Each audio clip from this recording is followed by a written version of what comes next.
Hi నమస్తే అండి అందరికీ. ఈరోజు మనం ఏంటంటే ఫిజిక్స్ సబ్జెక్ట్ నుండి గ్రావిటేషన్ అనే టాపిక్ గురించి డిస్కస్ చేద్దాం. ఇందులో ఫస్ట్ ఆఫ్ ఆల్ ఈ యొక్క గ్రావిటేషన్ అంటే ఏంటి అంటే ఏదైనా ఒక ఆబ్జెక్ట్ని తన వైపు అట్రాక్ట్ చేసే ఎనర్జీ ఉన్నదాన్ని మనం ఏమంటామంటే గ్రావిటేషన్ అంటాం. ఎగ్జాంపుల్ ఏంటంటే ఇప్పుడు సన్ ఉంది. ఆ యొక్క సన్ చుట్టూ మన యొక్క ఎర్త్ అనేది ఏమవుతుంది, రొటేట్ అవుతూ ఉంది.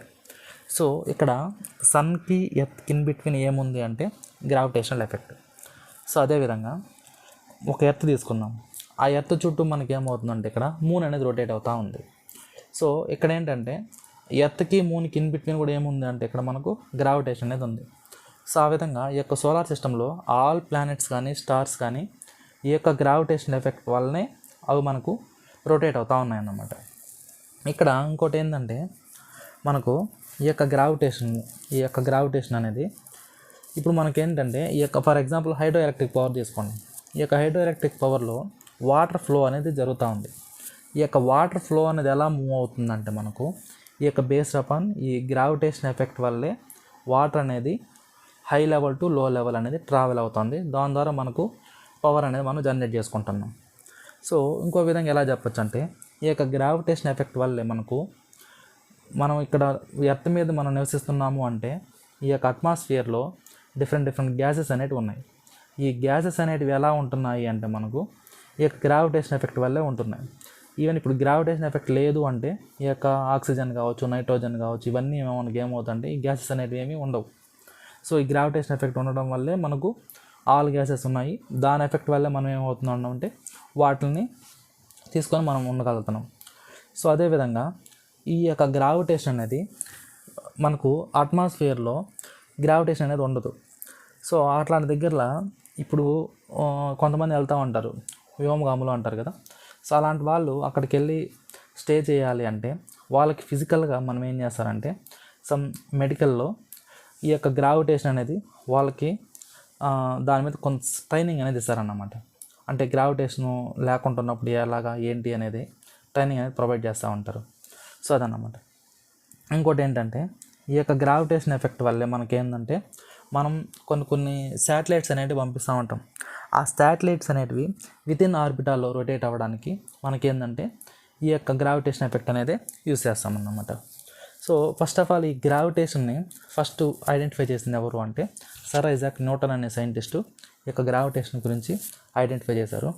అతను ఎలా ఐడెంటిఫై చేశారు అంటే తను ఒక చెట్టు కింద కూర్చున్నప్పుడు ఒక యాపిల్ అనేది ఆ చెట్టు పైనుంచి కింద పడినప్పుడు అతను ఏంటంటే ఆ యాపిల్ అనేది చెట్టు పైనుంచి కిందకి ఎందుకు పడింది, అదే అలా ఆ చెట్టు పైనుంచి పైకి ఎందుకు పోలేదు అని ఆలోచించి తను ఏంటంటే దీనికి ఒక రీజన్ ఉంది, ఆ రీజన్ ఏంటి అనేది సైంటిఫిక్గా సెర్చ్ చేసి దానికి ఆ పేరు ఏం పెట్టాడంటే గ్రావిటేషన్ అని పేరు పెట్టాడు. సర్ ఐజాక్ న్యూటన్ అనే అతను ఈ యొక్క గ్రావిటేషన్ అనేది కనుక్కున్నాడు అన్నమాట. ఇక్కడ మనకేంటంటే ఇక్కడ మూన్ అనేది ఒక ఎర్త్ని రొటేట్ అవ్వడానికి ఇంతకుముందే మనం మాట్లాడుకున్నాం. ఇక్కడ ఫర్ ఎగ్జాంపుల్ ఇది ఒక ఎర్త్ అనుకుంటే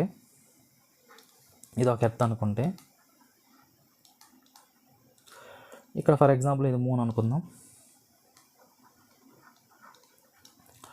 ఇలా ఇది రొటేట్ అవుతూ ఉంటుంది. ఇలా రొటేట్ అవుతూ ఉంది అనుకుందాం. అయితే ఈ యొక్క ఎర్త్ చుట్టూ ఈ మూన్ రొటేట్ అవ్వడానికి ఎంత టైం పడుతుందంటే నాకు 27.3 డేస్ పడుతుంది. 27.3 డేస్ పడుతుంది. ఇక్కడ డిస్టెన్స్ బిట్వీన్ అంటే ఈ ఇన్ బిట్వీన్ డిస్టెన్స్ అంటే ఇక్కడ ఏంటంటే distance between moon to earth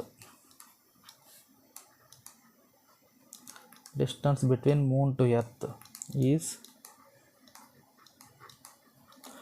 ఎంత ఉంటుందంటే ఇక్కడ మూన్కి ఎర్త్కి డిస్టెన్స్ ఎంత ఉంటుందంటే ఇక్కడ 3.85 × 10⁵ కిలోమీటర్స్.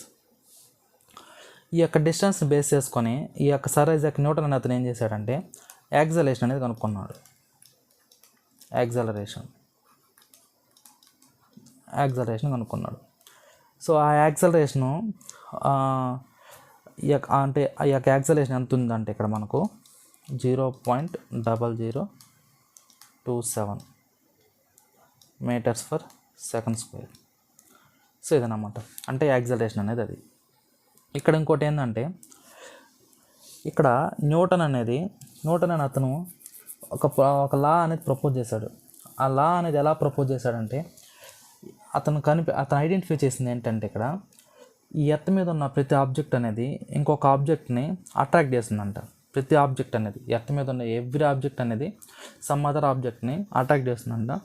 సో ఇక్కడ న్యూటన్ అనే సైంటిస్ట్ ఏం చేశాడంటే, ఒక లా అనేది ప్రపోజ్ చేశాడు. ఆ లా ఏంటంటే, ఈ ఎర్త్ మీద ఉండే ప్రతి ఆబ్జెక్ట్ అనేది సమ్ అదర్ ఆబ్జెక్ట్ని అట్రాక్ట్ చేస్తుందంట. ఆ అట్రాక్ట్ చేస్తుంది కాబట్టి దాన్ని మనం ఒక లా అన్నాం. సో దాన్నే మనం ఏమంటామంటే యూనివర్సల్ లా ఆఫ్ గ్రావిటేషన్ అంటాం. అంటే ఇక్కడ Newton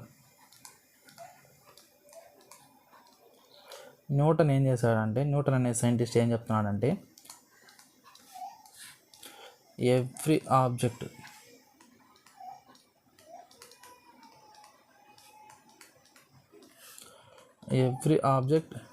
in the universe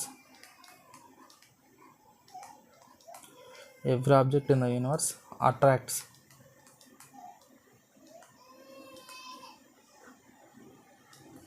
every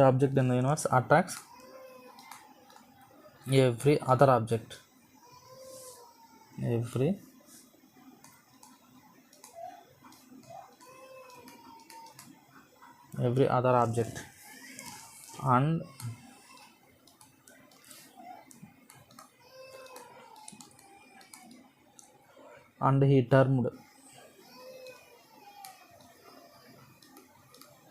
and he termed such a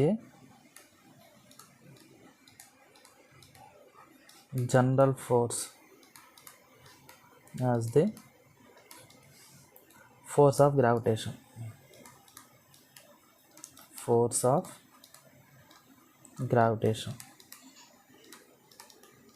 that is, దీన్నే మనం ఏమన్నామంటే ఇక్కడ యూనివర్సల్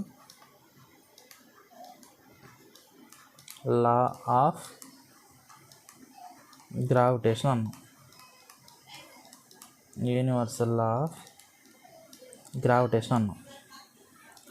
అంటే ఈ యొక్క న్యూటన్ అని అతను ఏం చెప్తున్నాడు అంటే, ఇక్కడ ఈ ఎర్త్ మీద ఉండే ప్రతి ఆబ్జెక్ట్ అనేది సమ్ అదర్ ఆబ్జెక్ట్ని అట్రాక్ట్ చేస్తుందంట. సో అట్రాక్ట్ చేస్తుంది కాబట్టి దాన్ని మనం ఏమన్నామంటే యూనివర్సల్ లా ఆఫ్ గ్రావిటేషన్ అన్నాం. సో దీన్ని మ్యాథమెటికల్గా ఎలా ఇండికేట్ చేసాము అంటే, ఇక్కడ so force is directly proportional to the m1 m2 over r². So ఇక్కడ ఏంటంటే F ఈజ్ డైరెక్ట్లీ, అంటే force is directly proportional to m1 m2 r². ఇక్కడ m1 m2 ఏంటంటే మాసెస్ అన్నమాట. అంటే మనం ఏవైతే 2 ఆబ్జెక్ట్స్ అనుకున్నామో ఆ ఒక ఆబ్జెక్ట్ యొక్క మాస్ m1, ఇంకొక ఆబ్జెక్ట్ యొక్క మాస్ m2, ఆ 2 ఆబ్జెక్ట్స్ యొక్క డిస్టెన్స్ అనేది r. సో ఇక్కడ ఈ యొక్క ఫోర్స్ ఈక్వేషన్ అనేది ఏమవుతుందంటే, నాకు ఈ యొక్క ప్రపోర్షనాలిటీ కాన్స్టెంట్ రిమూవ్ చేసుకోవడానికి మనం ఏం చేస్తారంటే సమ్ యూనివర్సల్ గ్రావిటేషన్ కాన్స్టెంట్ తీసుకుంటాం, దాన్నే g అనుకుంటాం. So F equal to g into m1 m2 over r². ఇక్కడ m1 m2 అంటే ఏంటి అంటే mass of the object. Masses. r అంటే ఏంటంటే ఇక్కడ డిస్టెన్స్.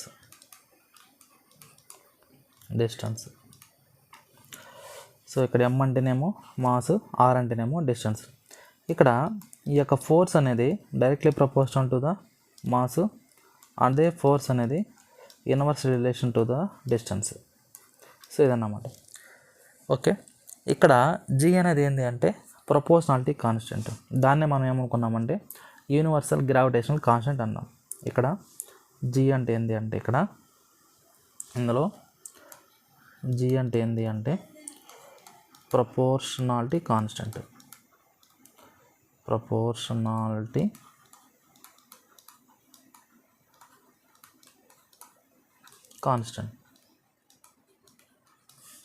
సో దీన్నే మనం ఏమనుకున్నామంటే universal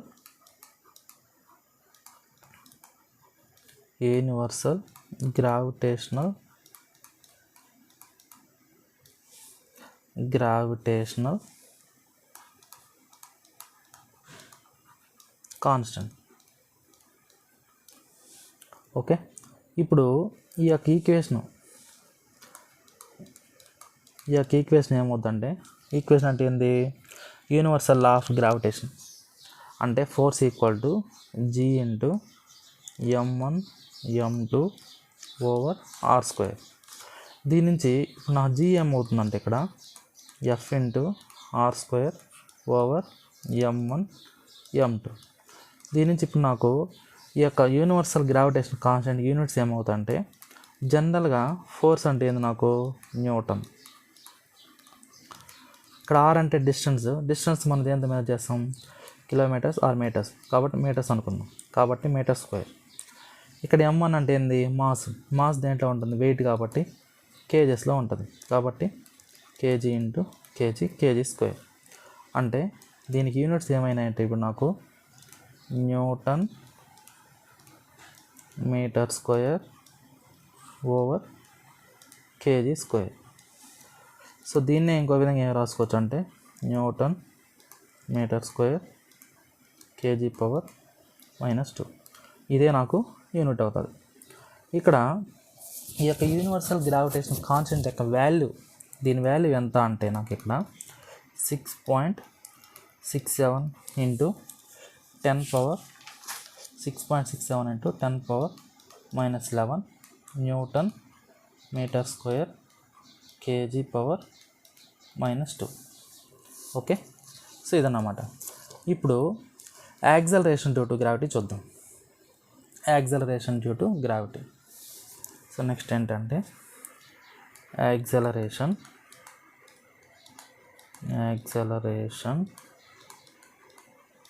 due to gravity. Acceleration due to gravity దీన్ని మనం దేని ఇండికేట్ చేసుకుంటాం అంటే స్మాల్ జీతో ఇండికేట్ చేసుకుంటాం. Acceleration due to gravity. ఇక్కడ యాక్సలరేషన్ డ్యూ టు గ్రావిటీ అంటే ఏంటంటే the uniform acceleration produced in freely falling body due to the gravitational pull of the earth is known as the acceleration due to the gravity. So ఇక్కడ మనకేంటంటే acceleration due to the gravity అంటే meaning ఏంటి అంటే the uniform acceleration produced in a freely falling body due to the gravitational pull of the earth. Okay, అంటే ఏదైనా ఒక object అనేది earth వైపు అట్రాక్ట్ అవుతుంది. సో అట్రాక్ట్ అవుతుంది అనేది అది ఎలా అట్రాక్ట్ అవుతుందంటే యూనిఫామ్ యాక్సలరేషన్తో అట్రాక్ట్ అవుతుంది. సో దాన్ని మనం ఏమంటున్నామంటే ఇక్కడ యాక్సలరేషన్ డ్యూ టు గ్రావిటీ అంటున్నాం. ఓకే, సో ఇక్కడ నేను ఇంటికి రాసాను చూడండి. So freely falling body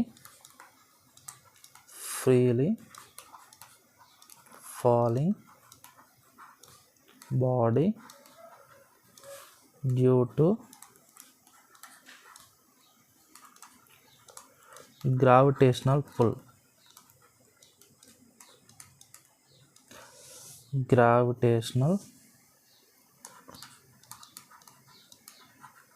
gravitational pull of the earth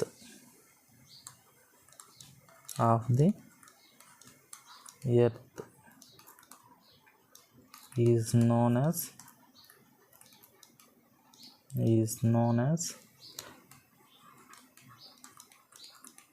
acceleration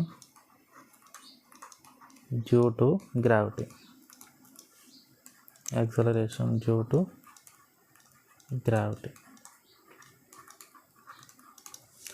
okay, ఇక్కడ ఫ్రీలీ ఫాలింగ్ బాడీ అనేది ఎలా ఉంటుందంట ఇక్కడ యూనిఫామ్ మోషన్లో ఉంటుంది.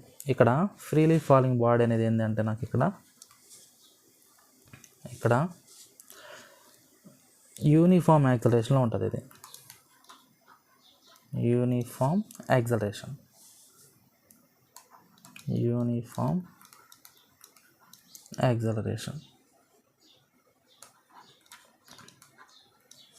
ఓకే, సో జనరల్గా ఈ యొక్క జీ వాల్యూ అనేది దీన్ని ఎలా కనుక్కుంటామంటే, ఫర్ ఎగ్జాంపుల్ ఇక్కడ ఏంటంటే ఒక స్టోన్ తీసుకున్నాం, ఆ స్టోన్ యొక్క మాస్ని ఎమ్ అనుకున్నాం. ఒక స్టోన్ తీసుకున్నాం, స్టోన్ యొక్క మాస్ ఏమనుకుందాం, స్మాల్ ఎమ్ అనుకుందాం. దీన్ని సమ్ హైట్ నుంచి డ్రాప్ చేసామనుకుందాం. ఈ యొక్క స్టోన్ని సమ్ హైట్ నుంచి డ్రాప్ చేసామనుకుంటే అప్పుడు నాకేమవుతుంది, సమ్ డిస్టెన్స్ అవుతుంది కదా. సో సమ్ హైట్ నుంచి డ్రాప్ చేసాం కాబట్టి సమ్ డిస్టెన్స్ ఆర్ అనుకుందాం. అయితే ఇప్పుడు ఈ యొక్క స్టోన్ని సమ్ హైట్ నుంచి డ్రాప్ చేసాం ఎర్త్ మీదకి, ఆ డిస్టెన్స్ ఆర్ అయింది. సో ఎర్త్ మీదకి డ్రాప్ చేస్తున్నాం కాబట్టి ఆ యొక్క ఎర్త్ సెంటర్ ఉంటుంది కదా, ఆ సెంటర్ దగ్గర ఎర్త్ యొక్క మాస్ అంటే centre of the earth of mass M అనుకుందాం. సో ఇక్కడ ఏం చేసామంటే మనము ఇది ఒక స్టోన్ అనుకుంటే ఈ యొక్క స్టోన్ యొక్క మాస్ ఎమ్, ఇది సమ్ హైట్, ఇది ఎర్త్ ఇలా ఉందనుకుంటే సో దీని యొక్క మాస్ ఎమ్, ఈ యొక్క డిస్టెన్స్ ఆర్ అన్నమాట.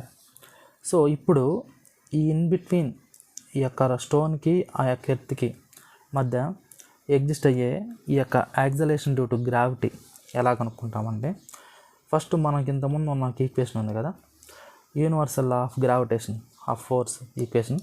సో దాన్ని యూజ్ చేసుకుంటాం. Force equal to G into M over R square.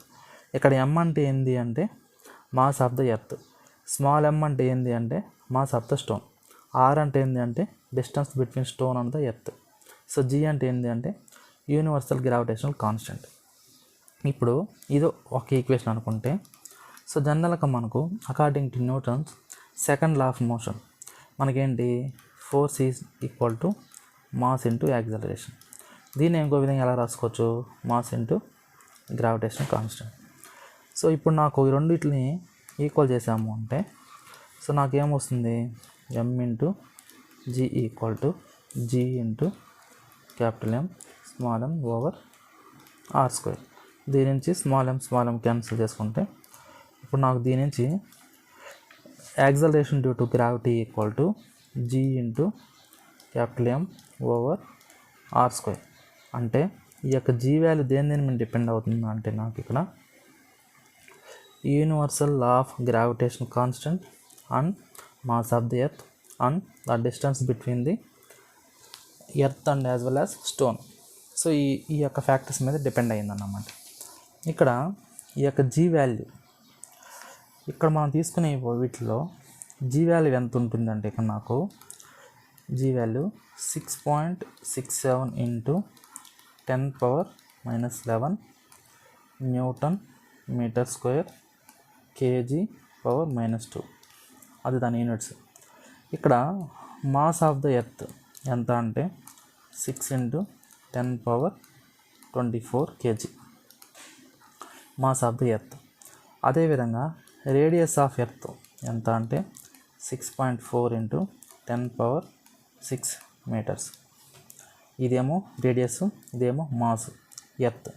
ఇది రేడియస్ ఆఫ్ ఎర్త్, ఇది ఏంటంటే ఇది రేడియస్ ఆఫ్ ఎర్త్,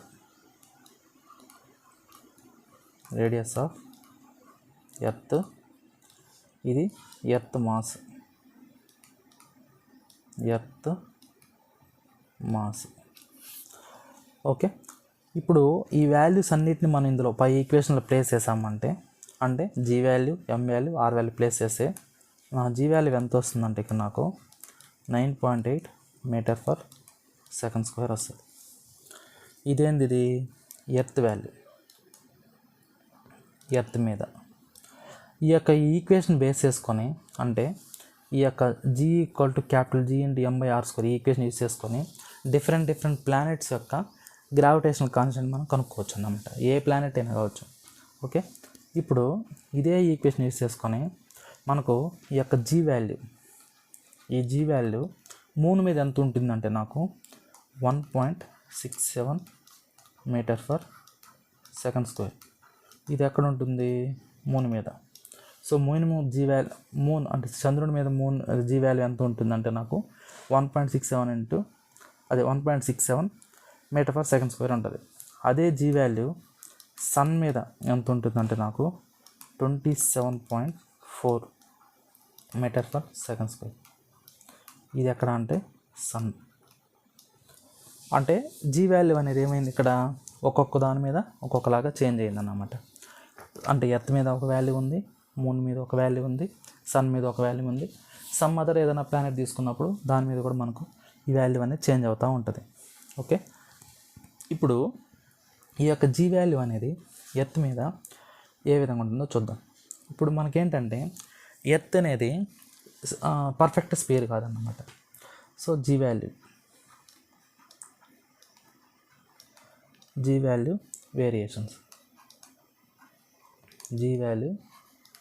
వేరియేషన్స్ ఎలా ఉంటాయంటే ఇక్కడ నాకు మనకు ఎర్త్ అనేది ఏంటి అంటే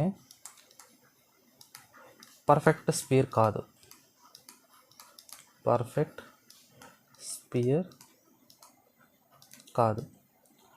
అంటే పర్ఫెక్ట్ స్పియర్ అంటే నో అనే చెప్పాలి.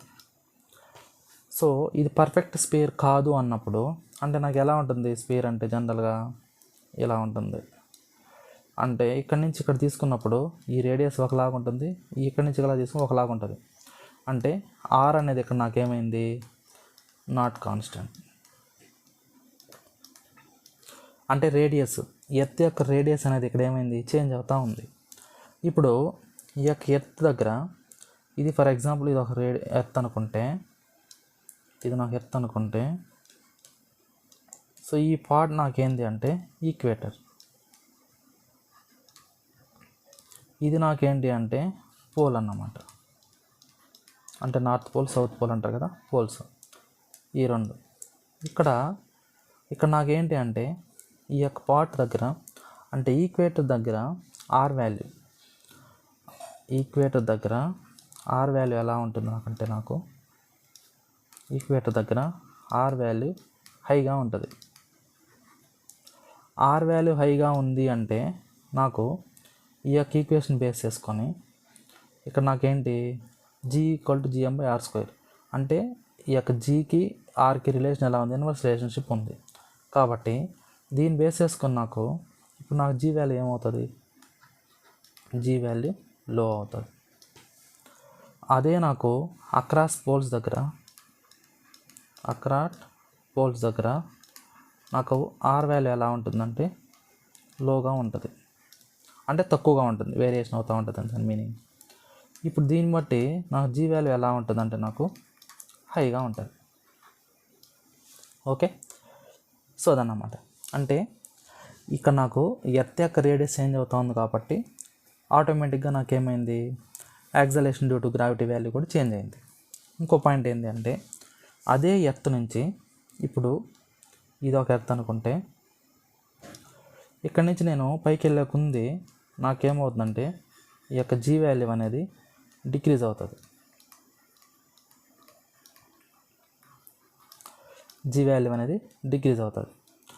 సో అంటే నువ్వు ఎర్త్ నుంచి పైకి వెళ్ళే కొలది జీ వాల్యూ డిక్రీజ్ అవుతుంది. అదే నువ్వు సమ్ పార్ట్ వరకు వెళ్ళే కొంది ఇక్కడ నాకేమవుతుందంటే నాకు జీ వాల్యూ అనేది ఇంక్రీజ్ అవుతుంది సమ్ పార్ట్ వరకు. అదే నువ్వు కీప్ ఆన్ ఇంక్రీజ్ వెళ్ళే కొంది నాకేమవుతుందంటే ఇన్ డెప్త్ వెళ్ళే కొంది ఏమవుతుందంటే నాకు జీ వాల్యూ అగైన్ డిక్రీజ్ అవుతుంది. ఓకే, ఇలా ఉంటుంది అన్నమాట. ఇప్పుడు ఎప్పుడైతే నేను ఈ ఎర్త్ నుంచి సమ్ హైట్ వెళ్ళే కొంది జీ వాల్యూ డిక్రీజ్ అవుతుంది అన్నాను.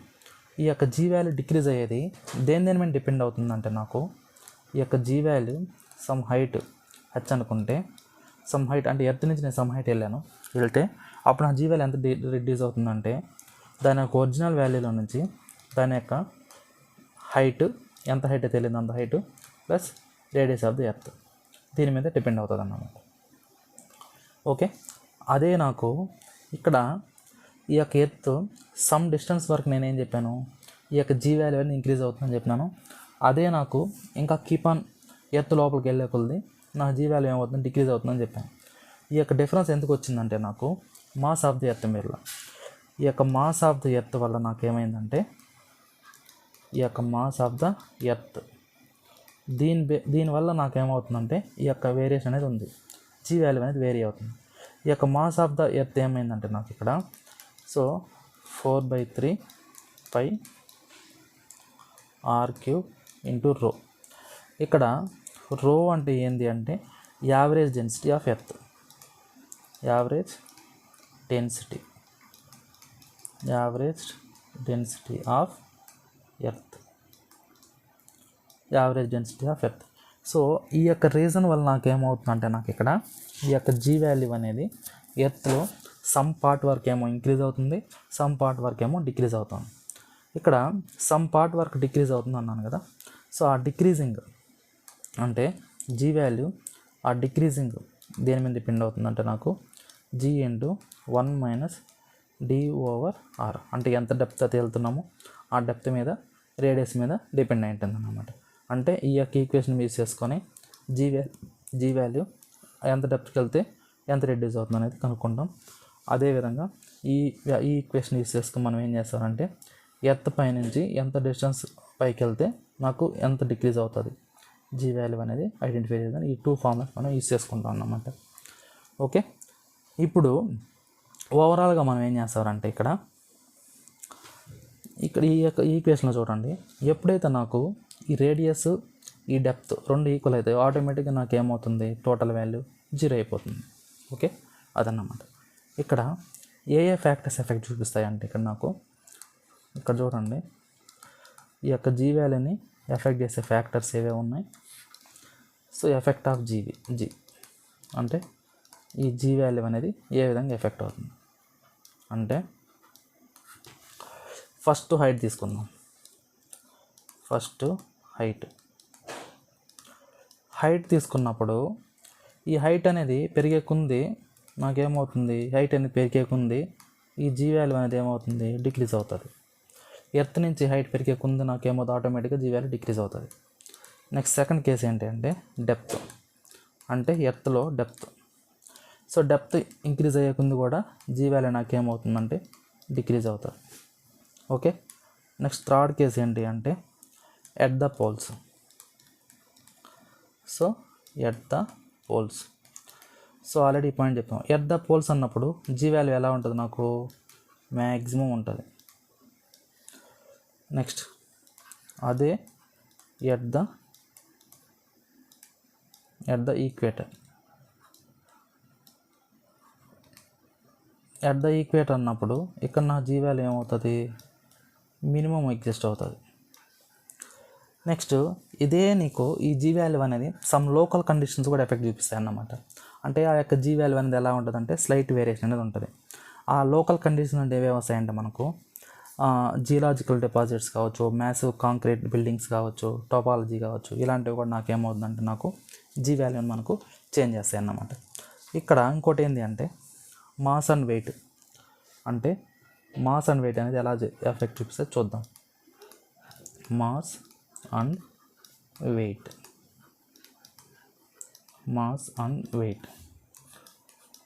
ఇందులో ఏంటంటే ఈ యొక్క మాస్ అనేది ఇది కాన్స్టెంట్, ఆల్వేస్ కాన్స్టెంట్. ఈ మాస్ అనేది ఏం చేంజ్ కాదన్నమాట. ఈ యొక్క మాస్ అనేది ఎక్కడైనా సరే ఎర్త్ మీద నువ్వు ఈక్వేటర్ దగ్గర తీసుకున్నా, పోల్స్ దగ్గర తీసుకున్నా నాకు మాస్ అనేది ఎలాంటి చేంజ్ అనేది ఉండదు. ఇక్కడ నాకేంటి ఓన్లీ చేంజ్ అయ్యేది ఏంటి అంటే నాకు వెయిట్ మాత్రమే చేంజ్ అవుతుంది. సో వెయిట్ ఒక్కటే నాకు చేంజ్ అవుతుంది అన్నమాట. ఓకే, ఇక్కడ జనరల్గా మనకి ఏంటంటే మనకు ఒక రిలేషన్షిప్ ఉంది ఏంటంటే so W = mass into gravitational constant. So W = mg. ఇందులో m అనేది ఆల్వేస్ కాన్స్టెంట్ అయినప్పుడు ఈ యొక్క వెయిట్ అనేది directly proportional to the g. అంటే నాకేమైంది ఇక్కడ ఈ వెయిట్ అనేది ఇక్కడ W అంటే ఏంటంటే వెయిట్. అంటే ఈ యొక్క వెయిట్ అనేది డైరెక్ట్లీ దేని మీద డిపెండ్ అయింది, జీ వాల్యూ మీద డిపెండ్ అయింది.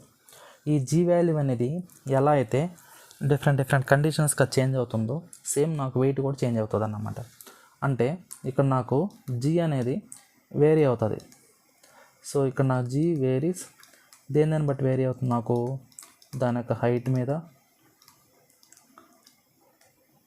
హైట్కి చేంజ్ అవుతుంది. అదేవిధంగా డెప్త్ చేంజ్ అయినా జీ వాల్యూ చేంజ్ అవుతుంది. అండ్ లొకేషన్ అంటే ఏంది, ఎర్త్ లొకేషన్ అంటే ఈక్వేటర్ దగ్గర ఒకలాగా, పోల్స్ దగ్గర ఒకలాగా ఉంది కాబట్టి చేంజ్ అవుతుంది. అంటే నాకు ఇక్కడ జీ వాల్యూ ఏదైతే ఏ కండిషన్ ద్వారా చేంజ్ అవుతుందో సేమ్ నాకు వెయిట్ కూడా ఏమవుతుందంటే సేమ్ వెయిట్ కూడా చేంజ్ అవుతుంది అన్నమాట. W also changes. ఓకే, ఇక్కడ ఇంకో పాయింట్ ఏంటంటే మనకు ఈ యొక్క వెయిట్ అనేది ఈ యొక్క జీ వాల్యూ మీద డిపెండ్ అవుతుందన్న బాగానే ఉంది. ఇక్కడ ఈ యొక్క వెయిట్ ఆఫ్ ద బాడీ అనేది మూన్ మీద ఒకలాగా, ఎర్త్ మీద ఒకలాగా ఉంటుంది. ఆ రిలేషన్షిప్ ఏంటి అంటే ఇక్కడ the weight of the body the weight